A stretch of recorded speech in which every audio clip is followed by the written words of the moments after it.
Here we go. 3, 2, 1. Boom! And welcome to the Big Honker Podcast, brought to you by Dive Bomb Industries. I'm Jeff Stanfield with the world famous Andy Shaver. Fully flocked specs. That's all I got to say. Go fully flocked. All I got to say is I'm never going to Texas Roadhouse again. That didn't take you long. No, that was you knew I was going to talk about it. The worst service I've ever had in my entire life for a mediocre piece of shit steak. Never even got the piece of shit steak. So, background, me and Andy, our families, we met. Dylan, our granddaughter, had a basketball game in Abilene. We went last night. And when we left, we were going to go eat at a Thai place. Yep. No, I was so excited. Which was going to be interesting for me on my carnivore diet. But Right. Go ahead. But anyways, we was going to go there to eat. They're on vacation until January 29th. I guess the Thai business is really good that you can take a 3 or 4 week vacation and be away from your business. So then I decided that I would be nice and go to a place that I cannot stand to go to. And so I said, we'll go to Texas Roadhouse so Andy on his carnivore diet can have a steak. Yep. We waited an hour and 10 freaking minutes to have some limp-wristed little waiter that had an attitude get all pissy and wouldn't even wait on us. And finally we got up and freaking left. And then when we left, they told us, sir, it'll only be 15 or 20 minutes. Who the hell's going to wait an hour and a half to eat a freaking steak at Texas Roadhouse? That's right. And I couldn't even have, if I was drinking beer, it might make it more palatable, but The beer wasn't even good. I was drinking water. I ordered a beer with some tomato juice. He brung me fucking Clamato juice. I do not want Bloody Mary mix. I want tomato juice and have a red draw. Anyways, so again, for the record, Glad you got that off your chest. I will never go to Texas Roadhouse again. I told Bet Michelle. you do. No, I bet I don't. I'll bet you No, do. I don't. I hate that place anyways. Other than the rolls, it ain't worth the shit. I didn't even get to have those. Well, I didn't either. Okay, with us today from South Carolina, a Clemson grad, a former game warden, and a duck hunter, and a country music artist, Mr. Andrew Beam. How you doing, Andrew? Good morning. Doing good. How y'all doing out there in Texas? We're doing good other than Jeff getting his blood pressure up over Texas Roadhouse. Where do you fall on Texas Roadhouse? I feel like it's always going to be a 6 or a 7, except for last night. Last night was an anomaly, I feel like. Do they still have peanuts on the floor? You can throw the shells on the floor. That's Logan's Roadhouse, I think think. you can do it at both. Is it both? Is it Texas? Okay. I don't know. Well, them fuckers didn't give us no peanuts either, jackasses. It might just be Logan's. we didn't get no peanuts. But then I'm out on them. Yeah, back in the day, there's not one down here in the Low Country that I know of. I went to high school in Anderson, South Carolina, and there's a Texas Roadhouse there. They used to have peanuts you could throw on the floor, but I think a lot of these the peanut allergy kids have kind of ruined that for a lot of people. I didn't even think about that. Yeah. So if that's, I have to side with Jeff on this one. I'm out. Bingo. On Texas Roadhouse. I would never go to the damn place again. Was I wrong, Andy? No, you were not wrong. The guy, I've got your back. Okay, well, I appreciate that because Mom's like, Andy's so embarrassed at you. She kept telling me that the whole way home. I go, he didn't say nothing. She goes, well, he was embarrassed for you. I said, why?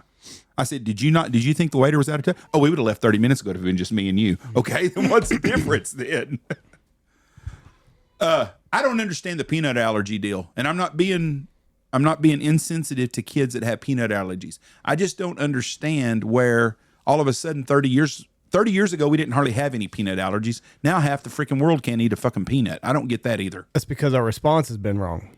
How should we respond to the peanuts? We shouldn't have cut them out. We should have, the people that have a problem should be slowly introduced into peanuts rather than cutting it out, because now all that's going to do is make it worse, because nobody's going to, if you have a problem, you're not going to, it's basically like COVID. You're not going to have any herd immunity, basically. So our response has been wrong. We should have people that have a peanut allergy, we have to slowly introduce them into peanuts to where they build up a tolerance. Rather, now it's just a hard line. Nobody gets peanuts or peanut butter, and that's just going to exacerbate our problem. What's next? Fucking water? But it's just crazy that something that I'm 55 years old. I'm old, but I'm not freaking, 97. but I'm 55, and in my lifetime, I grew up with I don't even remember a kid being allergic to shit. Matter of fact, we had a tornado that hit in Wichita Falls when I was in 5th grade, and it wiped out like 9 schools. The elementary I went to, it took part of the roof off of the cafeteria. So for lunch every day, this is not now. I grew up poor, and so I think they fed the poor kids different than they did the rich kids. We got peanut butter and syrup freaking sandwiches and apple slices for lunch every day. They weren't worried about peanuts then. I'm sure the rich kids were getting ham sandwiches, but we got the poor side of town. We got freaking peanut butter and syrup sandwiches. So I'm just glad I don't have a peanut allergy. But yeah, I'm with you, man. I feel like I remember one kid growing up that was like that. Of course, I'm from a small mountain town, North Carolina, but my fiance's actually got a peanut allergy. But hers is kind of like you're talking about, Andy. Like the more she, seemingly anyway, in small doses, seems to get better. Yeah. I mean, it's just like anything. But like when you just cut it out, it's just gonna make your problem worse. Now, Andrew, you were a game warden for a while, right? I was. Where were you a game warden at? In South Carolina? I was in Charleston, South Carolina. Oh, beautiful place. And I never had any aspirations of being a country music singer for a living. That kind of developed. But, yeah, man, I loved being a game warden. Just didn't pay enough. And I've always played guitar. Basically started doing that to make supplemental income and playing around town, having a good time, and started pulling people over. And they're like, man, you're that guy that plays real country. And eventually kind of like, well, I can't sleep at night because I have this calling to go hit the road and chase that neon rainbow. And here we are. But, yeah, I was in Charleston, South Carolina. But I don't know why they sent the mountain boy from North Carolina to the coast, but it worked out well. What's the craziest shit you've seen? Everybody asked that, and I'm sure any game warden can attest to this. Every day is different. You see something crazy just about every day. Craziest thing I've seen, honestly, you can't even come up with really one because there are so many different stories. The first thing that comes to my mind on just some different stories we've had that I'll keep it related to music, I guess. We had, and you can't make this up, there is a billfish tournament here in South Carolina called the South Carolina Governor's Cup. And I went there and played guitar for that captain's meeting, was on call a couple of days later, had actually played acoustically on the back of a boat and was on call, so didn't drink or anything, went back to the house, got called back there about an hour and a half later, and unbeknownst to myself and everybody on the dock at the time, some guys had come in from offshore on a commercial fishing boat, had stolen a Boston whaler, were hammered drunk, came to the marina I was at, got kicked out of every single bar there. And when they went to leave, there was 3 of them. They went to leave, and when they threw the bow line off the front of that Boston whaler, it got caught in the prop. And the current rips through that particular marina. They hit the dock, and when the guy went, there was a Samoan guy in the boat. When he went to look over the side to see what was going on, it capsized the whole boat. One of the guys ended up drowning. But I got called back to the same spot that I played at like an hour and a half earlier. Could have just stayed there. Kept your uniform. Easy. I showed back up there, and I had a Ranger flats boat at the time with a 225 Optimax. And not only was it the same dock, but literally when I was standing on the catwalk to the left was where I'd played on the back of the Sport Fisher. Had never met the particular owner or anybody on that boat until that night. That was to the left, and the slip directly across from it was where this boat had capsized, and that was to the right. And it's people were walking up the dock like, man, were you not just on? I was like, whoa, I wasn't even here. Don't even worry about that. Because at the time, I was freaking out, man. I'm going to get in trouble. I'm fired. But no, so it was, I looked at that point. That's probably the craziest thing that's happened to me from a standpoint of both jobs coming together. Obviously, the game warden. What's worlds colliding? Say it again. For sure. So I was like, I can take this path or take this path. Ended up locking that guy for felony DUI, and he's still probably in prison right now. So yeah, pretty crazy. But every day, man, I mean, you name it, boat fires, wrestling alligators. What's the biggest outlaw you ever had to deal with? I know you can't mention names, but tell us. Drunk Samoan. Well, besides that, tell me, what's the biggest egregious act you ever seen as a game warden? I busted 2 defense attorneys for hunting turkey season, or hunting turkey one day out of season. What did he say? What was his his defense? Doesn't sound. Just didn't see when it went out. He said No, said he shouldn't have done it. He was a day early. It came in on Oh, Sunday. okay. This was Saturday. That's kind of a screwy way of doing it, though. Texas, And it that's not always a- opens on Saturday. Yeah, they keep switching it up here. That's not necessarily an egregious act, but it was kind of crazy because I didn't know they were defense Oh, attorneys really? until I was signing the paperwork for them. He didn't get off, though? Yeah, which is Did he represent himself, or did he just plead guilty? He was dead to. He pled guilty because so basically this was my rookie year on, and I was a game warden for only 3.5 years. But I've only been doing guitar for 5, so it really doesn't seem like it's that long ago. But my rookie year on, I didn't set an alarm on this particular Friday night. I woke up and just something told me, and I woke up early. I was like, man, get in your truck and ride around. So that was one thing. Being a DNR officer, it was a lot of fun. Is that, especially not being from Charleston, I didn't know whose property was what. I would just go look for turkey bait. So there's a 10-day rule on bait. I'm not sure what it's like in Texas, but you have to prove that bait was there within 10 days of somebody hunting it. So basically, I've been all over the county looking for different areas to go look at to see if anybody's breaking the law on that end of things. There was a gate open that morning, and I was like, that gate hadn't been open for like a month. And keep in mind, this is one day before season. I pull in there. There's an F-150 parked at the chain gate with Bojangles on the console, and they had 2 honey mustard wrappers open. So I said, all right, well, there's 2 guys automatically. You could tell where they were sitting, and they just left their stuff right there on the console. There was a gun case, so this looks pretty good. And I was like, man, maybe, who knows? Because my initial thoughts, getting in the mindset of the outlaw, they're going to tell me they're coyote hunting or hog hunting or whatever. So I repositioned my truck to where it would be more difficult for them to get out. And again, I don't do this anymore, so I don't have to be as careful about how I say about tactics. But hop the gate, start walking in. Well, they heard me moving my truck, so they were coming out with no gun. Mm-hmm. So I just played it cool. Was like, good morning, fellas, what's going on? And they end up acting like everything's fine, and I said, well, where's your gun at? And you could tell immediately he's like, oh, man. He says it's around the corner. And I was like, around the corner, huh? He said, yep. I said, well, why do you have, why are you carrying a shotgun with you anyway one day out of season? He said, man, maybe for coyotes or something. I said, okay, I hear you. Of course, keep in mind, they got turkey vest on, all decked out. Come around the corner, and it's all covered up in leaves, everything. I mean, you could tell where he tried to completely hide this. And I asked him, I said, is it loaded? He kind of looked at me and laughed, said, yeah, it is. And I said, do me a favor and unload it. He wrapped the shell out. I said, let me guess, 3.5-inch Winchester number 5. He was like, man, you got me.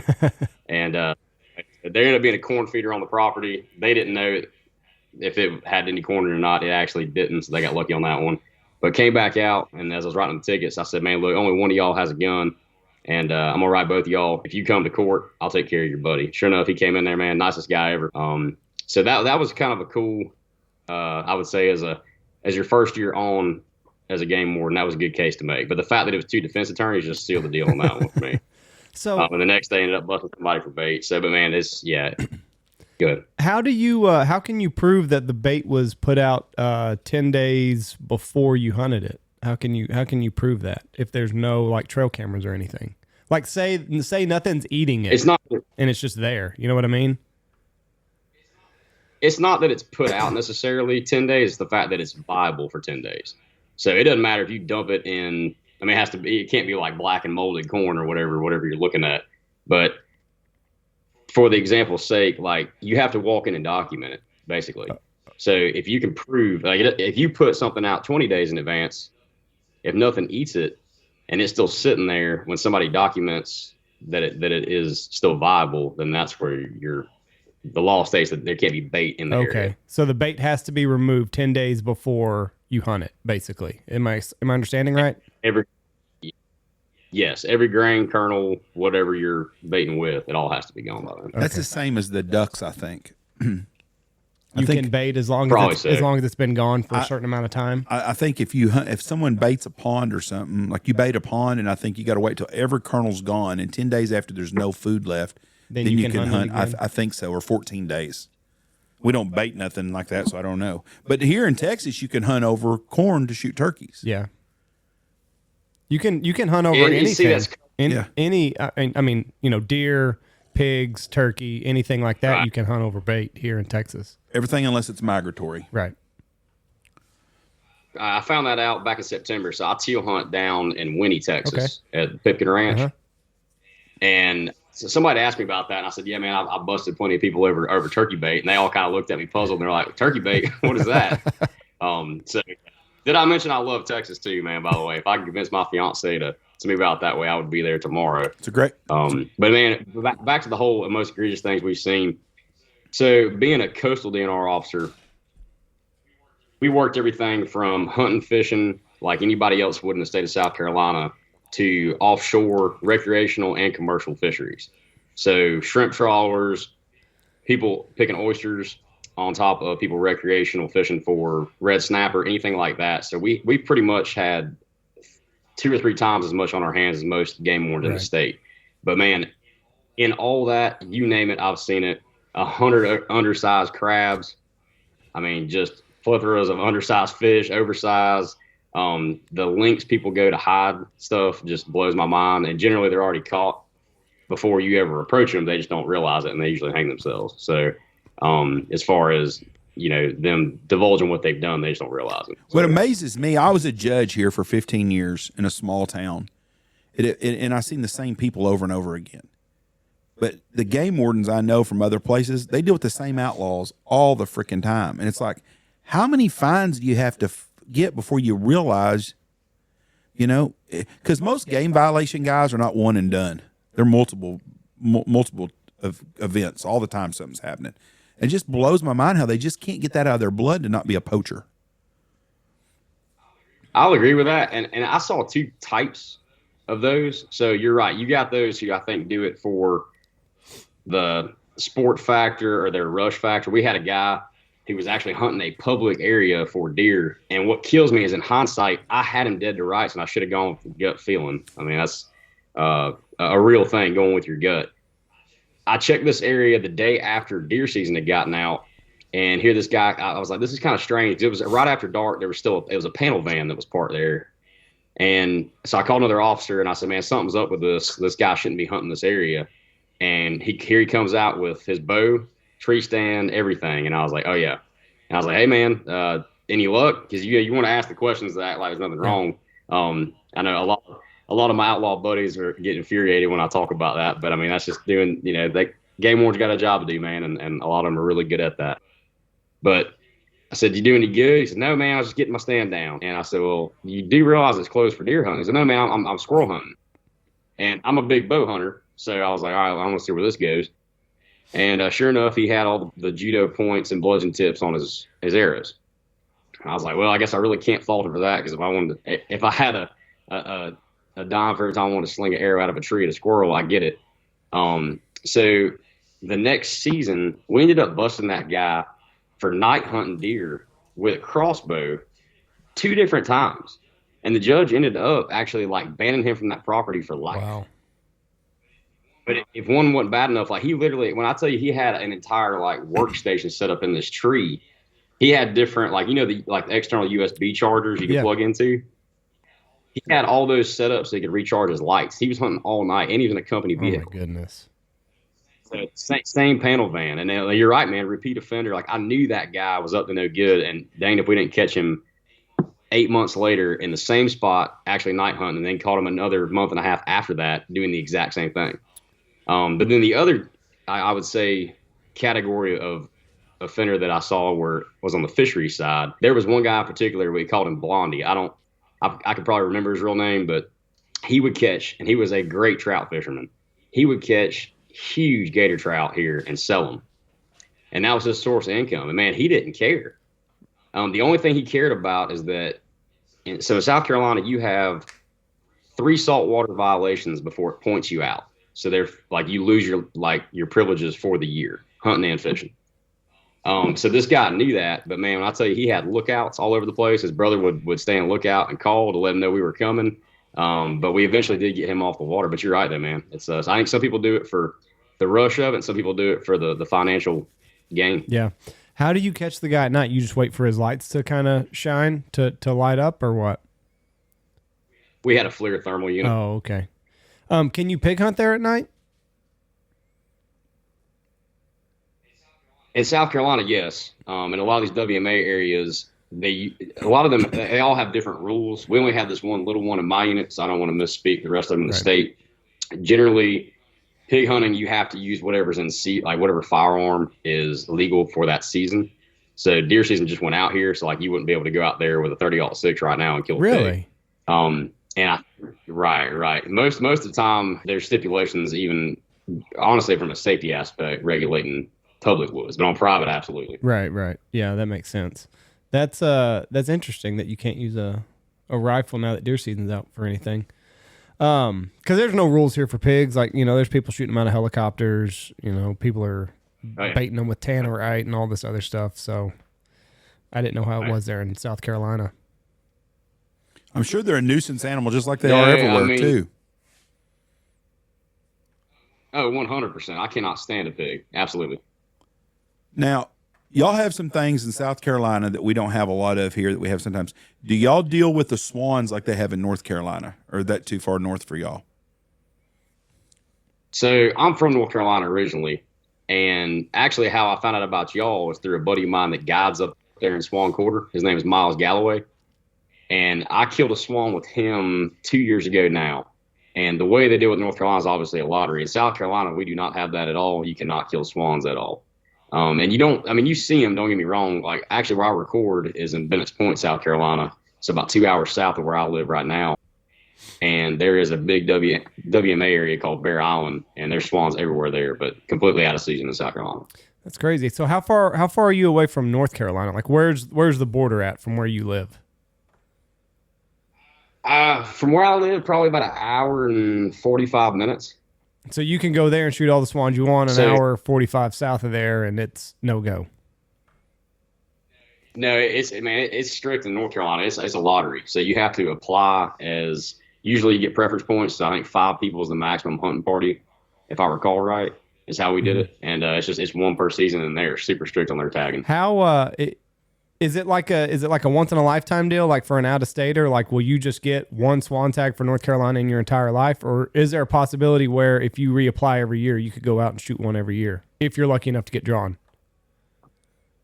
To my knowledge, you can get more. We got lucky, and we got it the first go around. How many of you went out? We had 5 people from Waballaw, South Carolina, that went up there, and hell, we killed them the first afternoon we showed up. Really? All 5 tagged out?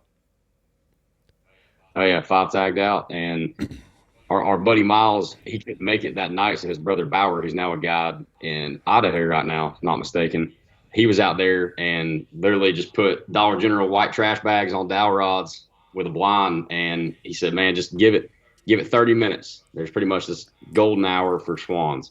And dang, if he wasn't right, I'm almost down to the minute. And there for an hour, it was all you could see and hear was swans. Really? And so we tagged out right there. Yeah, but you gotta be obviously careful. Make sure you don't shoot more than one, and generally take turns. But we had one. And have y'all shot swans? I assume never. Y'all have. No, this is new to me.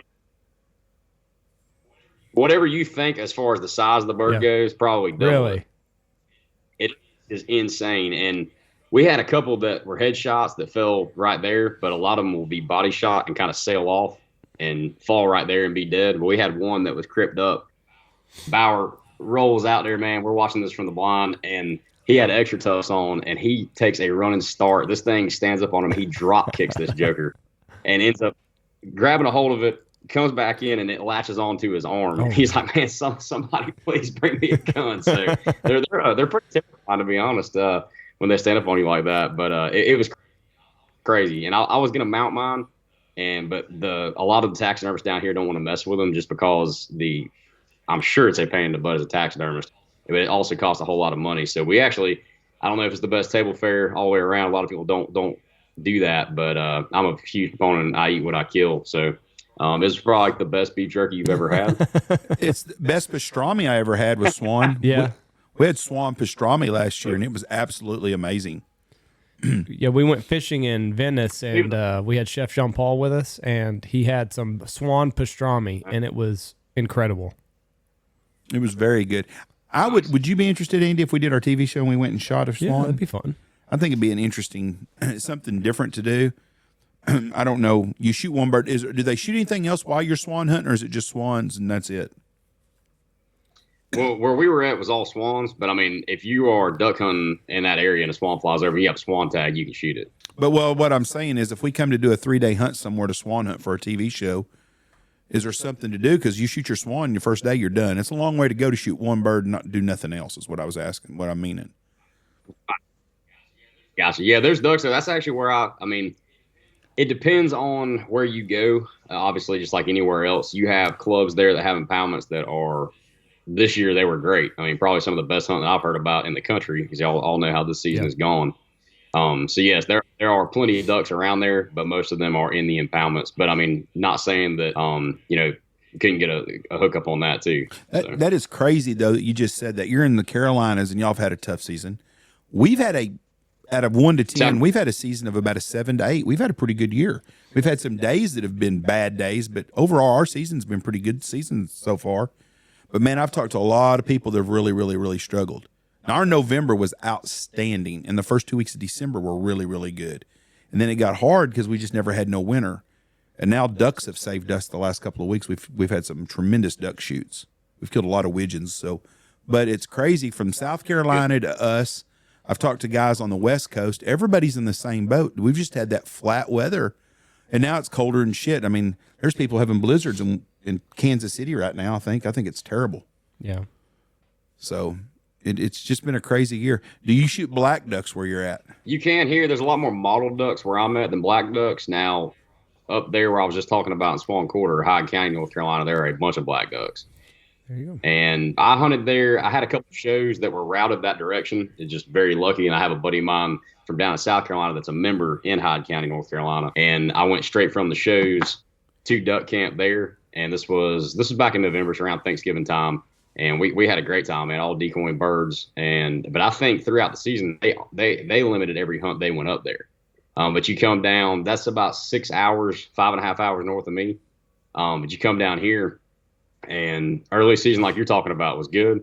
And then it seems to have slowed down. But I'm hoping this weather push up there is going to bring more birds here, because we're shooting Friday this coming week. So let me ask you this. Had you not been stationed in Charleston, do you think that you would have pursued the music career? Because, I mean, that's kind of, you got live bands, you got a lot of bars that you can kind of hit up at night. Do you think that if you would have been stationed anywhere else that didn't really have that nightlife, that you would have been able to cross over? I think I'd still be a game warden if I wasn't in Charleston, 100%. And then the reason I say that is not necessarily because Charleston does have a going out nightlife, don't get me wrong, but it's not a music scene by any means. It's a cover band scene or a party band scene, anything. But the difference was definitely the nature of the DNR job itself. So when I applied, I was actually a park ranger in Augusta, Georgia, for the federal side of things, and I had that job all through college as a co-op. And I thought that I was going to be in the upstate of South Carolina being a game warden. And they had an opening in South Carolina. Man, I was gung-ho and 22 years old, and I wanted to get after it. And so I took it. And I don't regret it by any means, but I think that anywhere else in the state, you can probably make it off of a game warden salary and have the time to be able to take up a secondary source of income. And they've gotten better about it since I left in 2000. I left in May of 18. And they've had a couple different raises, but that was honestly how I kind of stumbled into accidentally becoming a countrypreneur, if you will, at this point, was literally playing for fun. And then it became to where if I did not have a show, then I wasn't able to make ends meet. And I didn't have a lot of overhead at the time as far as truck payments go or a mortgage or any of that. And it just, like I said, when I started pulling people over and they were like, dude, you're that guy that plays real country, that said something to me. And I remember I saw Cody Jinks in Charleston Music Hall in 2017, and I looked at my now fiance and I was like, I can do this. Mm-hmm. And I could tell she was like, you've lost your mind. And so later that, obviously less than a year later, I went for it. And but no, absolutely. I mean, I love being a game warden. I still keep up with those guys, and all I do is hunt, fish, play golf, and play country music. But I think things would have definitely been different had I not been sent to Charleston. Who do you let's talk country music for a minute. Who is your favorite country artist other than yourself? Of all time?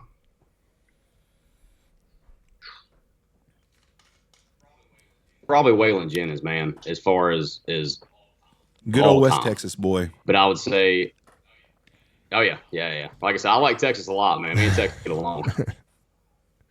Have you? I've recently been introduced to Steven Wilson Jr., and I think that's probably the podcast that you were listening to. I love that guy. It was that year to be young, 1994. Great song, and he's got a unique voice, kind of got like an old school voice. Really like him right now. That's your man, huh? That's your jam. I found out about him. I was in Nashville back in probably June, and one of my buddies, Mitch Wallace, who does a lot of media in Nashville, he shoots for Kane Brown, and he's on the road with Trey Lewis a lot, and he just got into duck hunting himself. Actually, I met him on the duck camp tour about this time last year. He's actually the one that introduced me to him, and I was like, who? And he showed him to me, and so I've been listening to him since. But it seems like since then, and maybe it's just because, like you were talking about, your buddy was telling you about it, and the algorithm picked it up. But it seems like then he's definitely, which is great, man. I mean, that's I applaud everybody's success. I think that's so cool to watch somebody that's been doing it for a long time to all of a sudden get that spark. Yeah, because I guess the way that I understand it is Spotify featured him on featured that song on one of like their landing platforms, and then that's just kind of where the spark happened, and it's been all upward since then. But it's just anything. I mean, you get one person to listen to your song, and then the algorithm picks up that they listen to it, and then they start showing more of your stuff, and it's just a wacky way of kind of doing business now. You know what I mean? Like even music's that way. Music is, I don't think anybody really has the answer to it.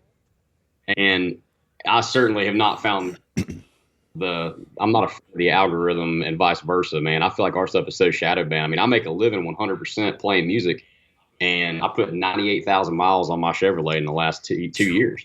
But if you look on my Spotify numbers, man, we're getting crushed. Right. But it doesn't make sense to me because then when people hear it, they're like, oh my gosh, man. So it's a very weird world we live in, because a lot of those people who have all these, whether it's Instagram followers or verified Spotify listeners, a lot of them are not playing music for a living. Really?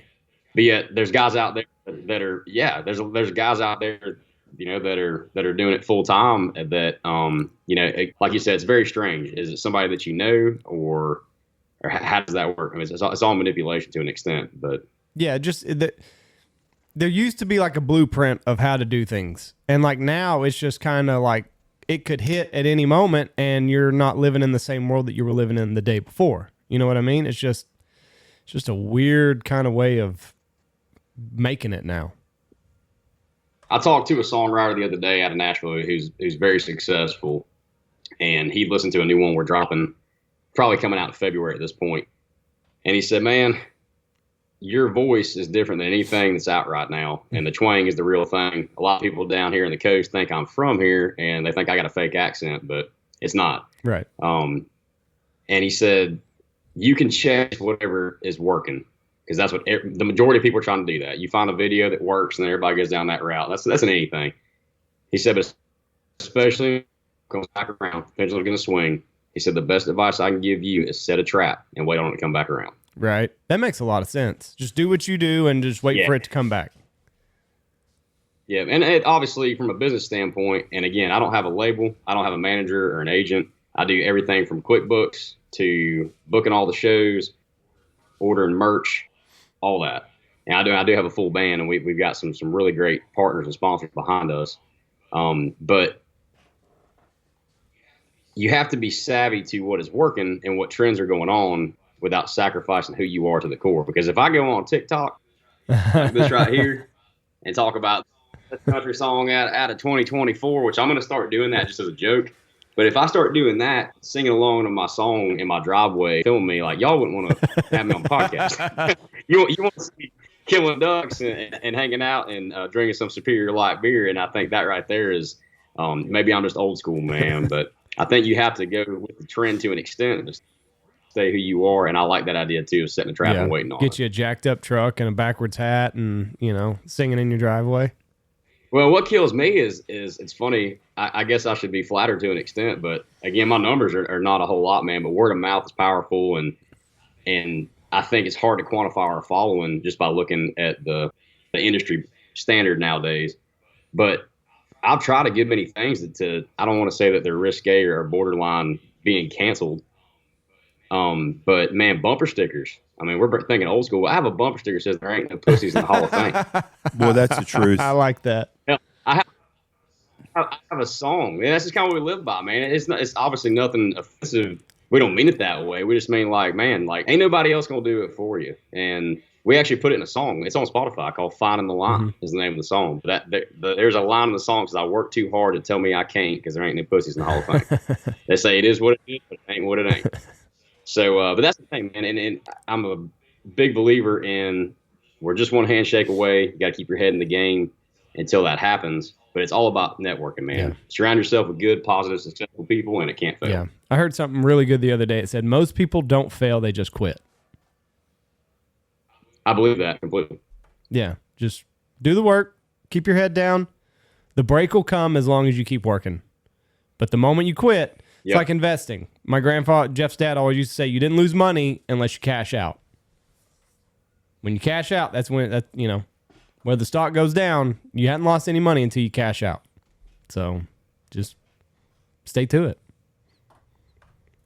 Absolutely. And you definitely can't be in it if you're not there anymore. So it makes you wonder how many people walk away from it right before they're close. I think a lot of people just, like I said, they give up. They just don't. Then all of a sudden you hit. But if you quit, you ain't going to do it. You can't kill them on the couch, and there aren't no pussies in the Hall of Fame. That's the damn truth for sure.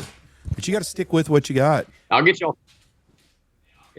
some bumper stickers. Don't worry. I got T-shirts. I like that. It's another thing you see is that when you read a biography of Janis Joplin's biography or anybody like that become a big star, the struggles they had to make it and how broke they were.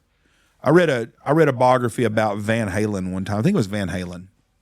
It was one of the old rock bands. I'm pretty sure it was Van Halen. I'm a big Van Halen fan. And they had a break because David Lee Roth's daddy was a very successful surgeon in Hollywood, in California. So he was a rich kid. But Eddie and Alex were not rich kids, and Michael Anthony wasn't. But they had at least enough backing that they could get going. But it took a lot of breaks for them to get to where they didn't have shit. Motley Crue's the same way. But if they would have quit just because it got tough, we'd never know who they were. Sometimes you gotta give up some stuff to get ahead in life. Most everybody does. You have to have sacrifices, and people lose sight of that. Sure. And I think there's right, and they lose sight of that. Everywhere you are, people lose sight of. When you see someone successful, you only see the end result. You don't see all the work it took to get into it. I don't know much about Elon. So, go ahead. Social media has really kind of, I guess, reinforced that perception as well from the general public. Because all you see is, if you take our profile, for example, man, all you get to do, man, you got it made. It must be nice, hunt and fish, do whatever. But you're right, man. I mean, and I think that probably on the flip side of that, because of social media and the way things can blow up, right? Yeah, it would probably be nice to have a viral video if my bumper stickers go viral and our song takes off, becomes #1, and we get to go duck hunt wherever we want to, but or have our own farm and get to do it there. But at the same time, I think there's a lot to be said about building that solid foundation too. And I think there's even more people in today's world that probably make it really fast. Whether it's people ask me all the time, why don't you go on American Idol or go on The Voice? And quite frankly, that's just not me. Yeah. I want to shake hands at every level on the way up.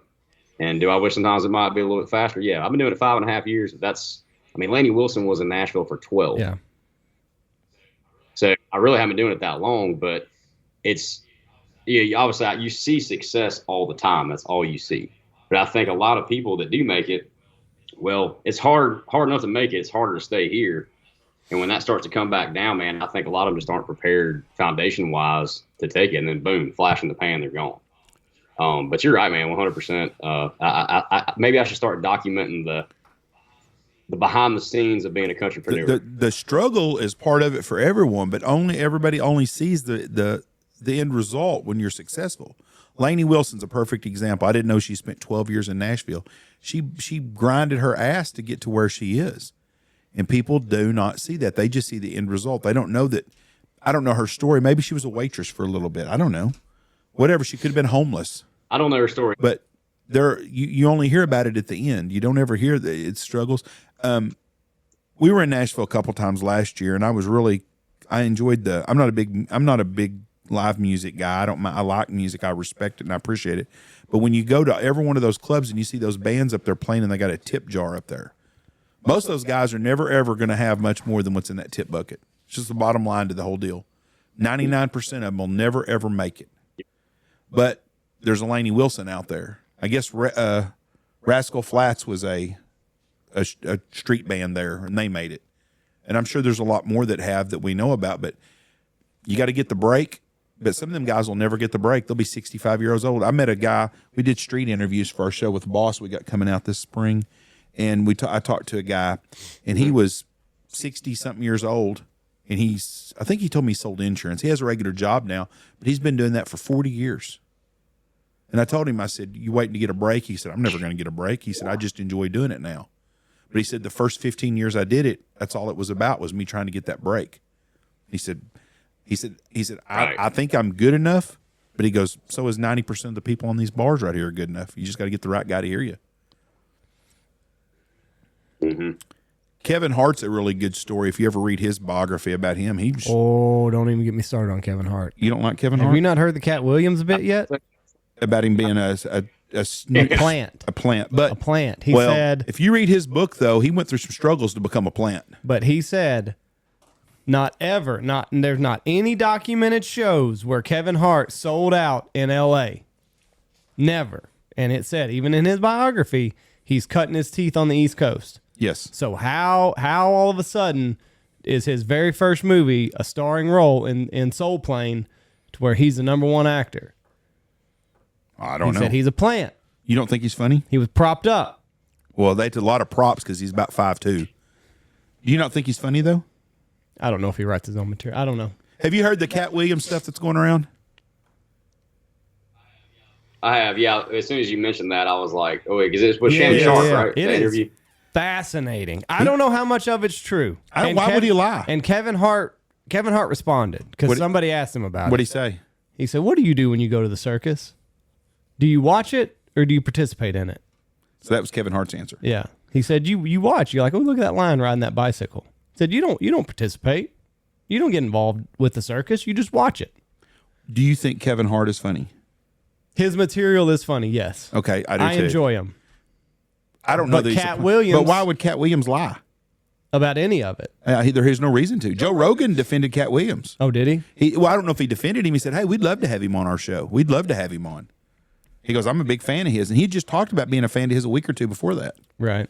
But he ripped on Joe Rogan about having inferior comedians on there. You didn't know that part? I didn't know that part. part. Yeah, he called out Joe Rogan's show. I thought he called out Shannon Sharp's show for having Cedric the Entertainer, Steve Harvey, and all those guys. No, he talked about Joe Rogan. Oh, I didn't know He that. specifically said Joe Rogan's show. Oh. I didn't listen to it all. I like Cat Williams. I think he's a funny little fucker also.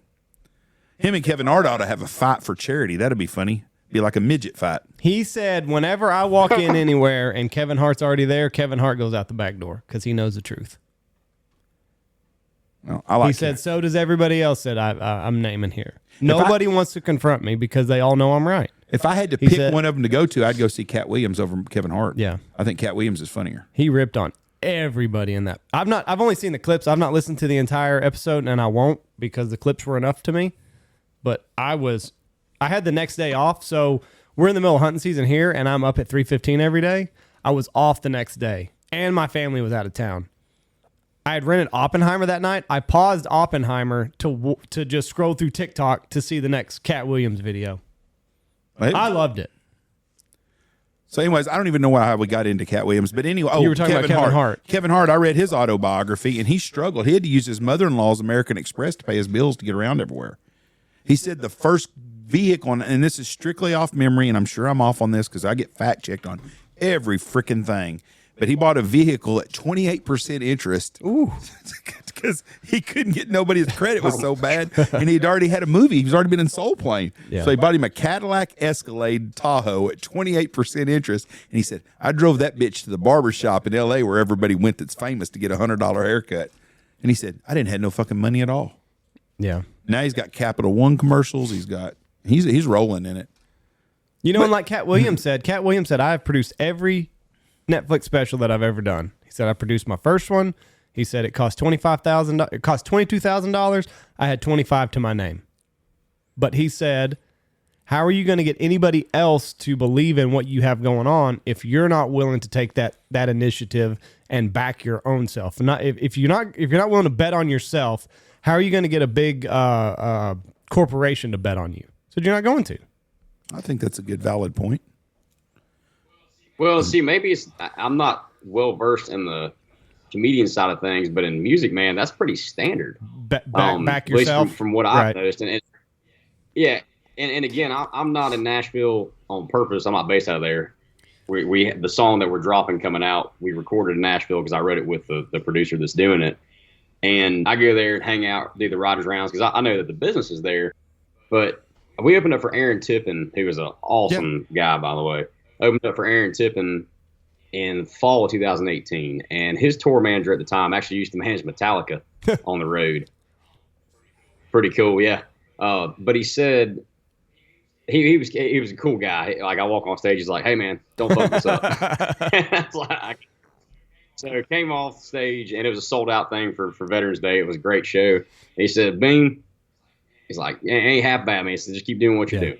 And so I sat backstage with that guy, and he was telling me that when he was not on the road with Aaron Tippin, and I don't know how much weight this holds. Again, this was a backstage conversation in the middle of a show, but he said that he worked for an artist development agency in Nashville. And then if you did not come to the table with $250,000 in your budget, they didn't even look at you. Wow.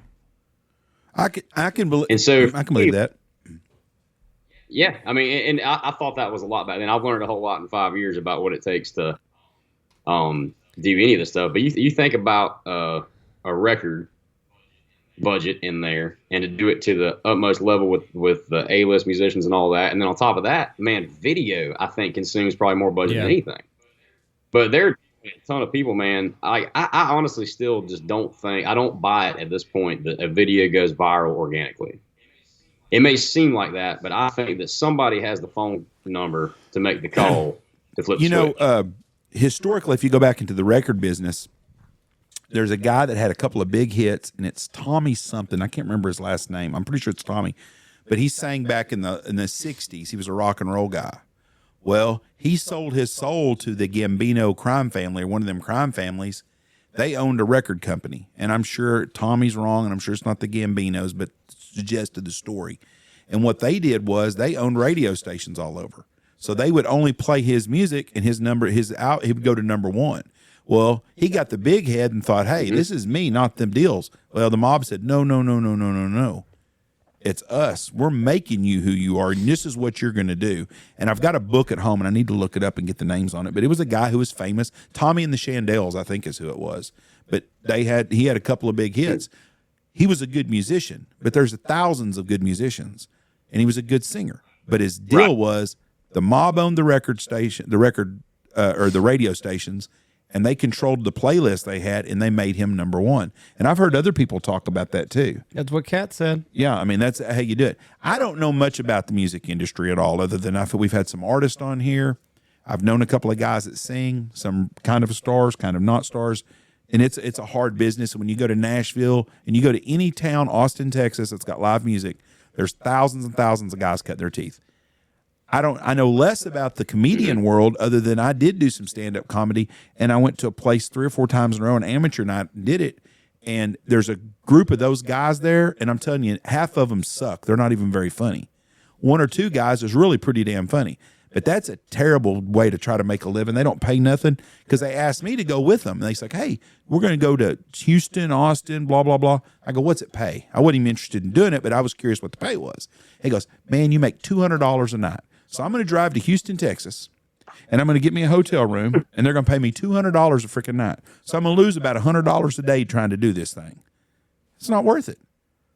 I mean, there's no venue. At least country music artists got a way of making some money playing gigs at nighttime, but a comedian only has to have a microphone. He don't need shit else, but it's a tough gig.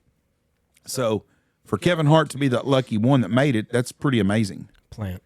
Well, there could be some truth to that. I don't think Jerry Seinfeld's very funny either, and he's made billions of fucking dollars. His TV show is excellent. But his stand-up, I do not find Jerry Seinfeld very funny. Do you? Some of his stuff is pretty good. See, I think he's rather boring.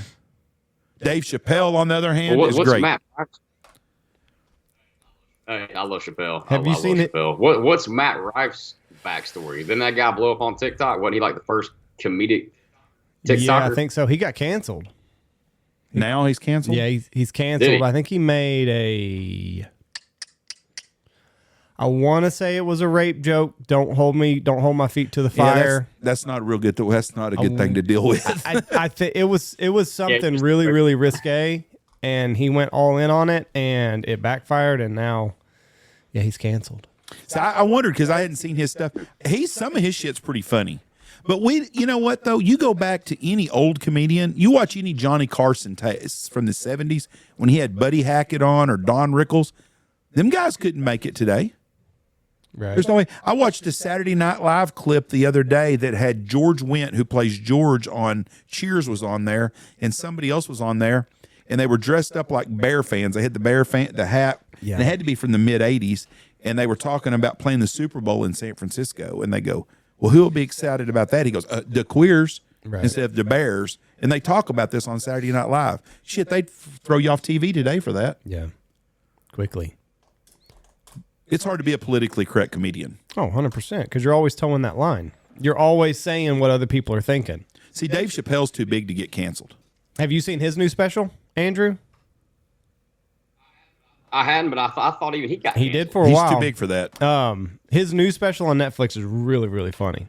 Really funny, I thought. Who was it he was making fun of? I saw some clips from it, and he was ripping on somebody's ass. He makes fun of a lot of people. I don't know. You got to narrow it down. He makes fun of Will Smith and Chris Rock. There's a lot of good stuff. I like when he makes fun of Chinese people and his wife's Chinese. Yeah. That's what he said. He said he went through his wife's phone, and he's like, fucking trying on that password. And he's like, and then I remembered it had Face ID, so I just went like this.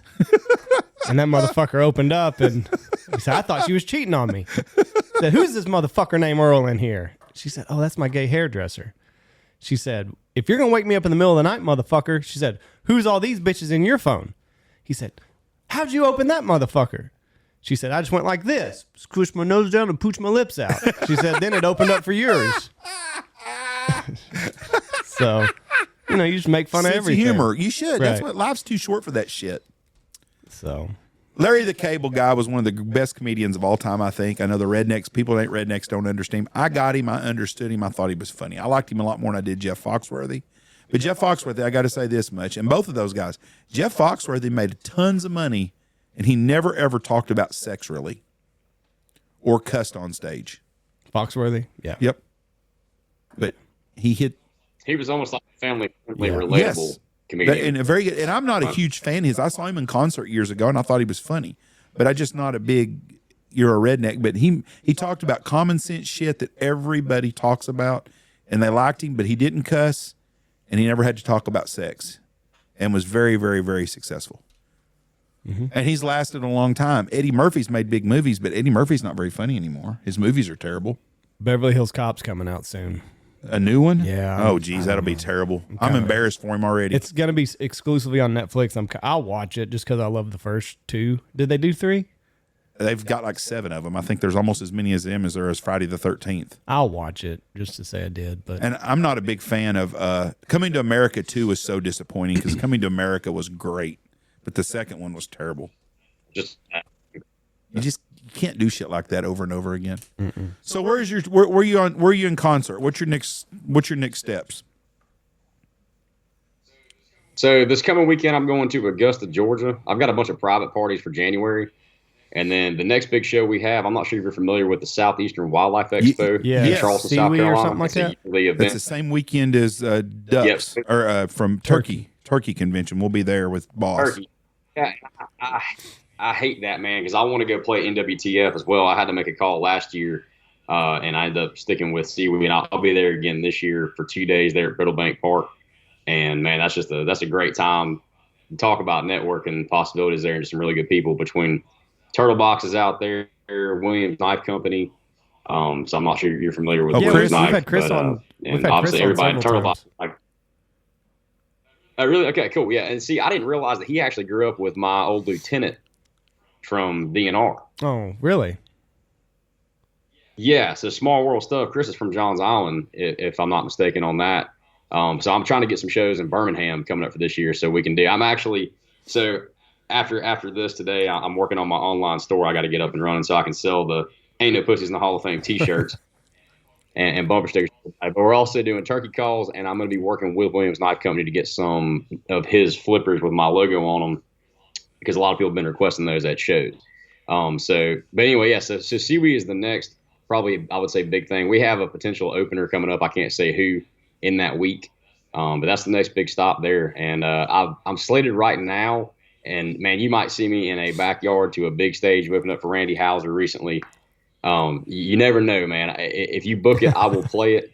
And right now I'm slated to be in Texas around the Houston area.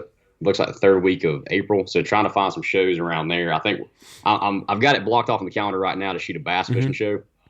But so we'll be looking for some shows to play around there. You talk about a music lover. Chris is a huge music lover. We have it. We get him on just talk about music and old school music, because him and Jeff kind of have some of the same genres that they enjoy. But Chris is a big time music lover. Great guy.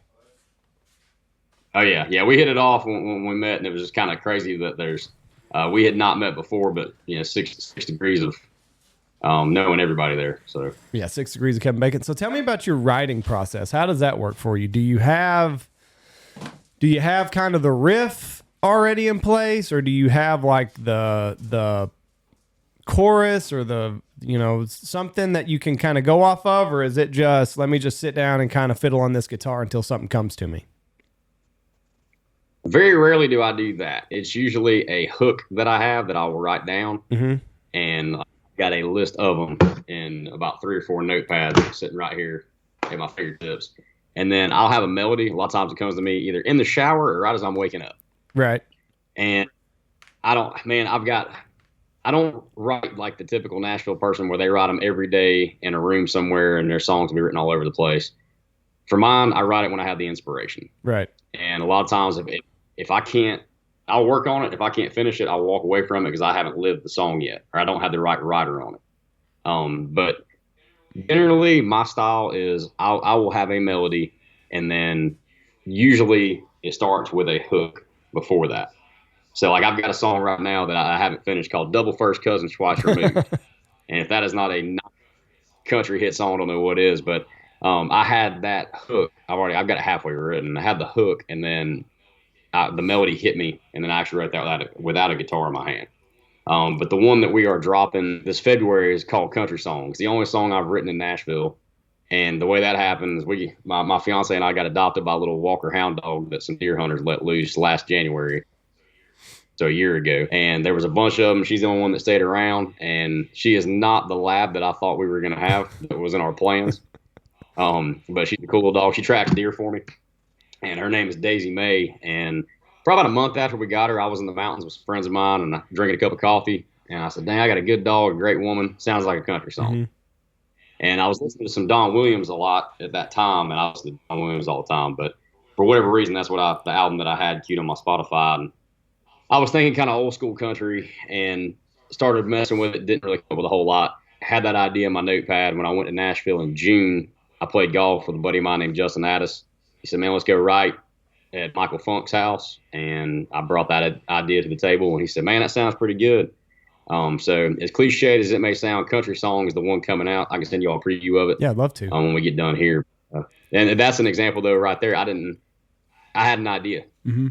And maybe 2 months later, I came up with the melody. And then thankfully I didn't write it when I did, because those two guys brought a whole different aspect to that song. So how do these writer meetings work? Like, you said you're in a room and there 3 of you? That one was 3. And that was literally just a phone call, man. And is everybody just kind of throwing ideas at you? So that particular song, we had obviously the concept of it from what I just told y'all about, but I had a verse concept. I had absolutely no idea about what the chorus was going to be. And Justin was sitting there on the couch. And ironically enough, Justin and I both went to high school in Anderson, South Carolina. He's been in Nashville for a long time. the first gig I ever played in Nashville was at the Listening Room, and they'd reached out to me to book, and I ended up getting put on stage with him. So what are the odds of that? Right. But this was probably a year and a half later, this past summer. He's sitting on the couch with the sunglasses on, and he might have been a couple beverages deep, and he hadn't said a whole lot for a while. And he goes, little bit of a whole lot of nothing, ain't never been bad, ain't never been hurting for. And I was like, what did you just say? And he repeated it, but he did it with the melody of the song. And I was like, all right. And I said something, I was like, man, we need a one-liner before we go to the hook. I said something like, truck still cranking. And the producer turns around the console and goes, speaker still hanking. And Justin goes, waking up at the crack of dawn. And he took his sunglasses off and he sat up and he goes, that sounds to me like a country song. That's how the song was written. So as cliched as it probably sounds like we're talking about right now, it actually turned out, I think, pretty well. And it's a little bit different song in the sense that I'm playing all the guitars on the track. Mm-hmm. So it sounds different. I mean, we've got tons of songs out there nobody knows about right now. Yeah. So we dropped a full-length album in 21 called Selma by Sundown. It's on every platform, Spotify, Apple Music, whatever you listen to. And then we've got one called Low Country. It's an EP. And we just dropped, I know you said you prefer acoustic sessions. We just dropped one called the Salt Creek Sessions. And there's actually videos to go with that on that'll YouTube. Be great. Yeah, that'll be really good. Yeah, so they're out. See, I don't I understand getting stuck and needing help, but I don't know. Like the other day we had a little video, like a once in a lifetime kind of, the camera caught us. We shot a duck out of the sky and it falls down into the hands of a hunter. And like we kind of, mm-hmm. There were 4 of us working on getting the video chopped up, and then it's like, fuck, now I need a caption for this. Something punchy. You want it to be punchy, but you don't want it to be over punchy. You want it to be a little bit cliche, but not too cliche. And like, there were 4 or 5 of us, and everybody was spitting out ideas. And like, it's easy for me to kind of get swayed one way or another, but like at the end of the day, it's me that has to come up with what it's going to be. You know what I mean? So it's hard when there's too many voices in the room for me personally. If that makes sense. Well, it's got to be, yeah. And I would say, to your point, writing a song is different too, because you have to have the right group to write that particular song. And obviously everybody got their own gifts. So if us 3 are going to write a song about duck hunting, I'm sure that would come together great. But if we're going to write a song about golf, it may not. Right. Yeah. But and that one just kind of, I can't explain to you how it happened. It just did. That was right place at the right time. But I write a lot of my songs solo, but I will say it's much easier for me to write with somebody else, but the right person. I write with my producer and guitar player, Joe Taylor, a lot, just because our brains just seem to click. And I talk a lot, and he's very good at taking a long phrase and condensing it. Because you go look back and look at a Merle Haggard lyric. Man, that guy says more with less than anybody else I think I've ever listened to. And you don't realize. Just go look at his lyrics, like Silver Wings, man, or any of those songs are like that long. Yeah. Right. But they're bangers, So yeah, it's just different strokes, man. Yeah, and like you said though, like you got to have the right group together to come up with the right song. They got to have the right backstory. They got to have the right experiences to help propel that song forward. Now, keep in mind, I don't have any number 1s yet, but people don't fail; they just quit. It's coming, exactly. You got to hang in there. So we're developing our catalog strong, son. Yeah. What? I mean, did you? Looking back, obviously you had this dream. Did you think that you would ever be where you are now? I didn't think I'd ever be in Georgetown. That's for sure. Really? I don't know what I thought exactly, other than COVID threw everybody for a loop and caught us right when we started.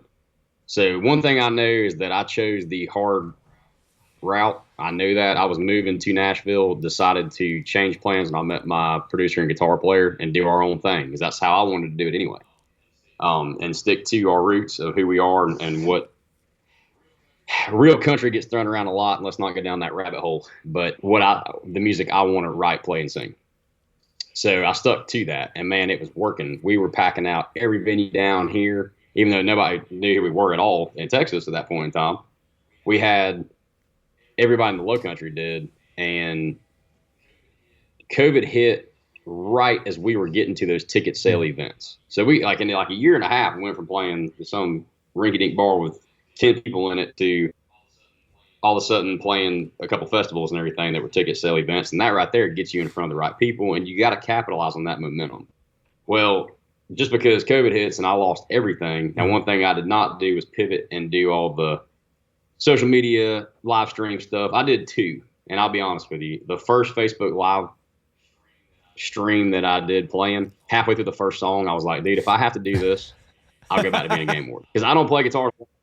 I don't play guitar to watch myself on the computer screen. Right. And everybody's gotten used to it now, because that's how we do a lot of things. But at that time, I was like, man, I'm just gonna wait on this stuff to blow over, because surely the American people are stronger than this. And hopefully the fan base is. Well, it didn't blow over. not. It was not 2 weeks to flatten the curve. No, not at all. So back to the original point was, a lot of our fan base got married and had kids during that time. Because life doesn't stop. Just because everybody pivots and business changes, life doesn't stop. So when things started coming back, our momentum was gone in the way of ticket sales. So people wanted to come to shows. They got a newborn at the house, man. They can't do that. So that put a huge hitch in our giddy up. But looking back on it, man, I was nowhere near as developed as an artist, a songwriter, or the business was not really ready for maybe what was to come. Who knows? Everything happens for a reason. But I still think that we can do it our own way by brute force and ignorance, man.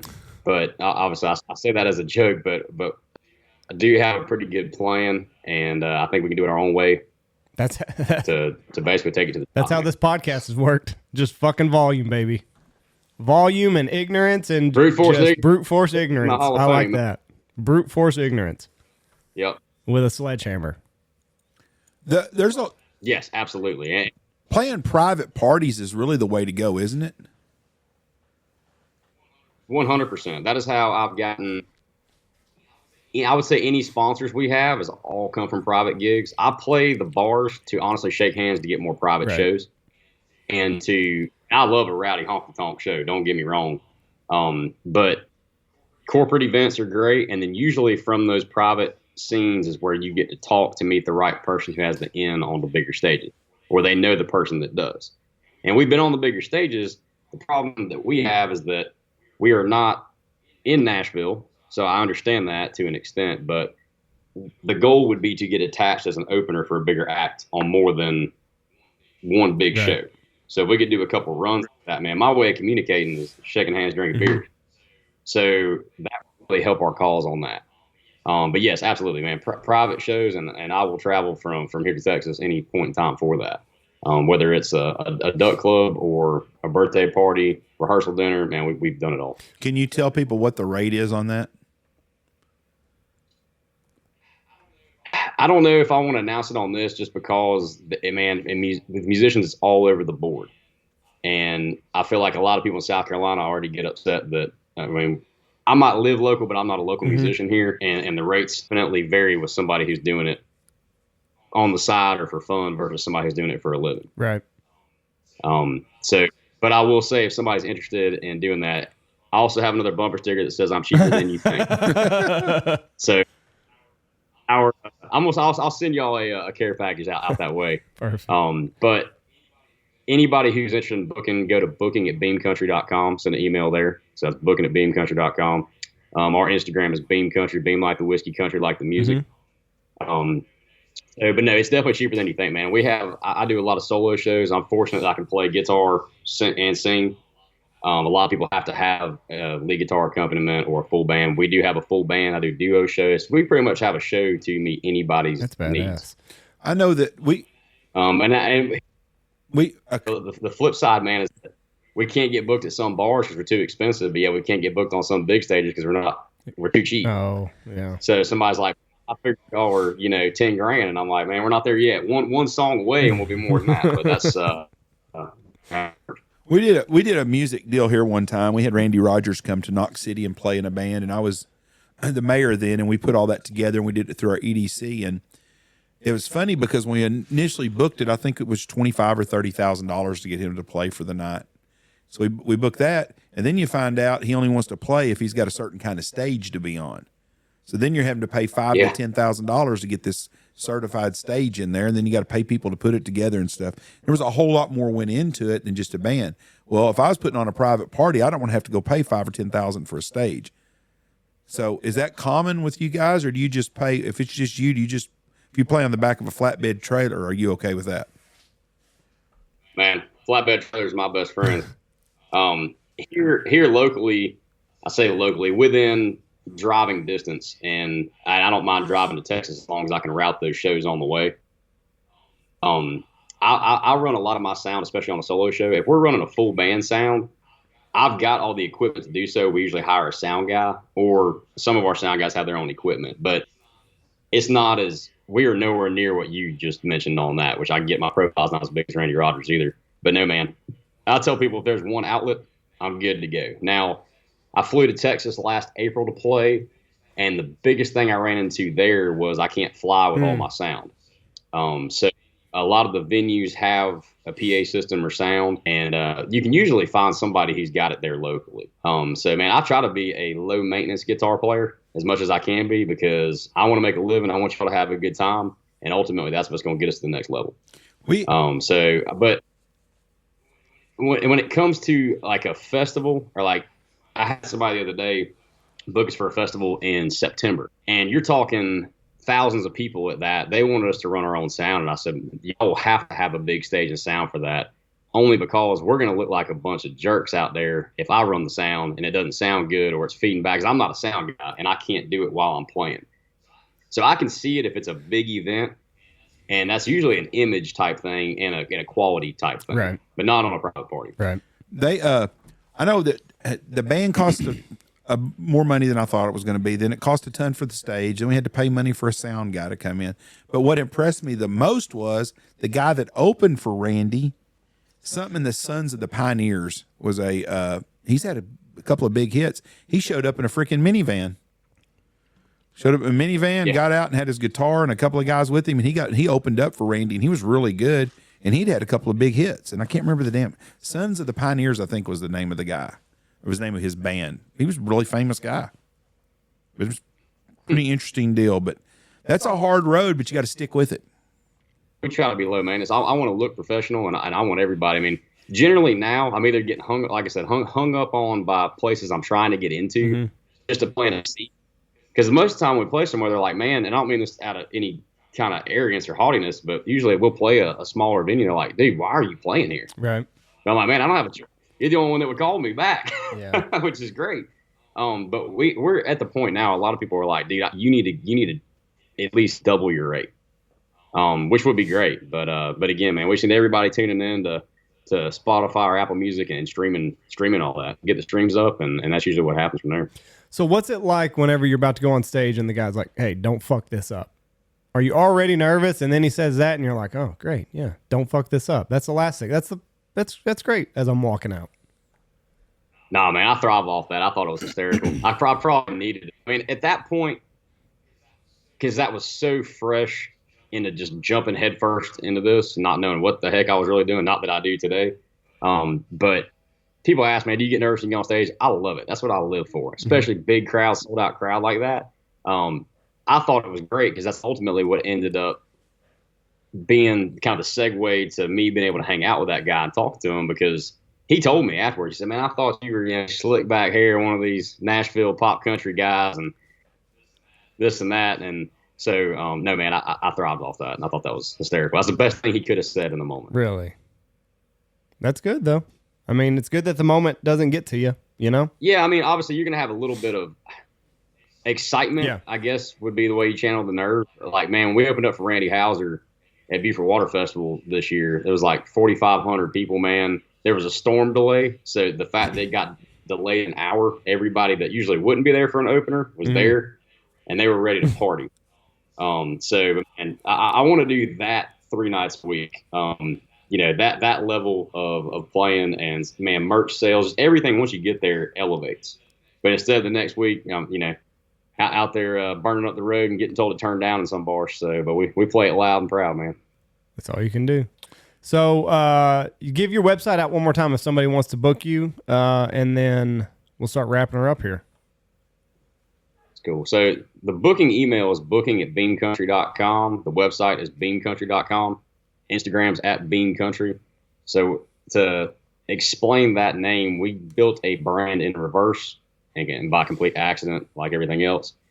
When I started doing this, everybody calls me Beam, just to let you know. So like my close friends, most people that know my first name end up always calling me Beam, and some people don't even know my first name outside of the music thing. But I was going to go by just Beam, so we did that.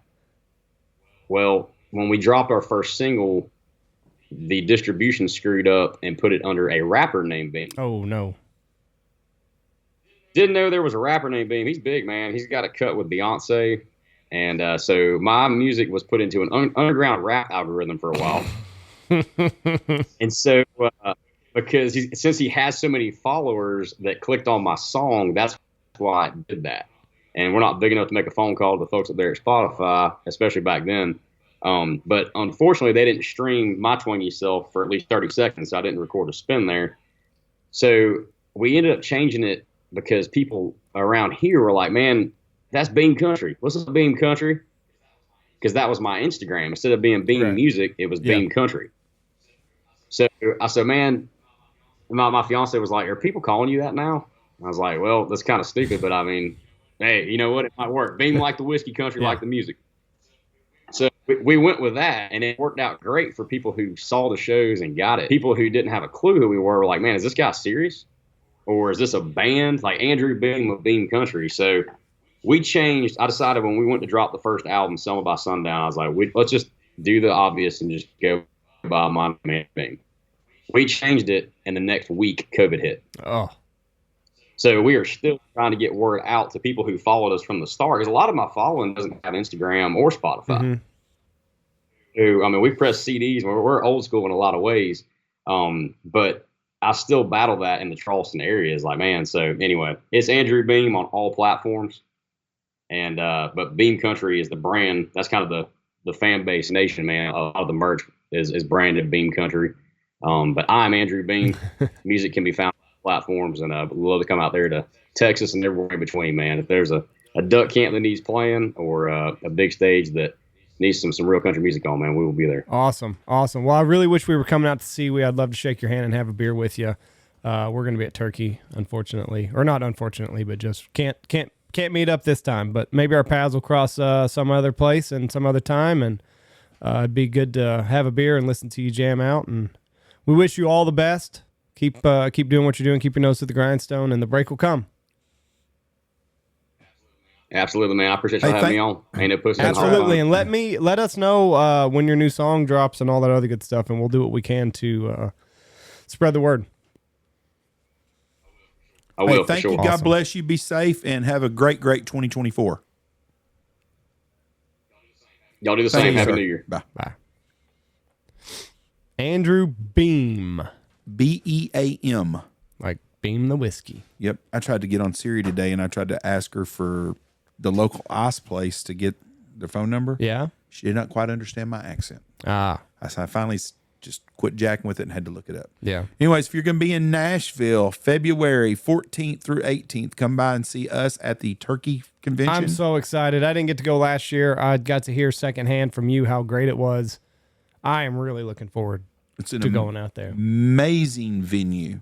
And it is crazy how many fucking people turkey hunt. I mean, right. There are. Come by and get some Boss Tom. Come by and see me and Andy. We will be in the Boss booth. I'm so excited. I can't tell you. Are we going to have some Hattie B's hot chicken? I was so bummed. Number one, that I missed it. And then number two, whenever you came back and you were talking about just how phenomenal it was. It was an amazing place. It is not just a turkey show. It is a waterfowl show. Yeah. Just a big show. It is a big time. Lots of good Big people. end of the year, like, get together. So are you going to have this hot chicken again? Or are we out on that? I'm out on that. I would like to have regular chicken. I would like to have something that does not injure me. Can we go eat at the motel again? Fuck no. I like their food. God. Red eye gravy? No. No, the red eye gravy was terrible. It's the dumbest. It's a cool place. It's a cool place. I don't understand why anybody would travel to such great lengths for breakfast. It was 5 miles out of the way. For breakfast. It took us an hour to get there, Jeff. No, it did not. It took us forever to get there. That's because I thought it was great. Loveless Cafe, great place. I don't get it. I'm not big on the red eye gravy. I don't get it. I don't understand it. It's breakfast. Well, I thought it was good. I just had breakfast that was as good at my house. No, you did that I pulled out of the refrigerator. That I cooked bacon and sausage a week ago, and I pulled it out of the fridge, microwaved it. It was just as good as what I had at Loveless. You're no wrong. Disrespect. It's very good. I thought it was very good. Anyways, come by Nashville and see us at the Turkey Fest or Turkey Convention at the Boss Booth. We look forward to seeing you. A lot of great sponsors will be there. Good people there. It is a cool place. If you've never ever been, you need to go because I think this is the last year it's in Nashville. Yeah, I think next year it's in Vegas, which I believe. Stupid. Don't understand that. Turkey hunting is a Southeast thing. I don't know how many turkeys you even shoot in Nevada, and Nevada is very overpriced. Anyways, Nashville's a great time. Come by and see us. Look forward to it. Thank you. God bless y'all. Have a great week. Stay warm. It's going to be a really cold week. Bye. Really cold 3 days.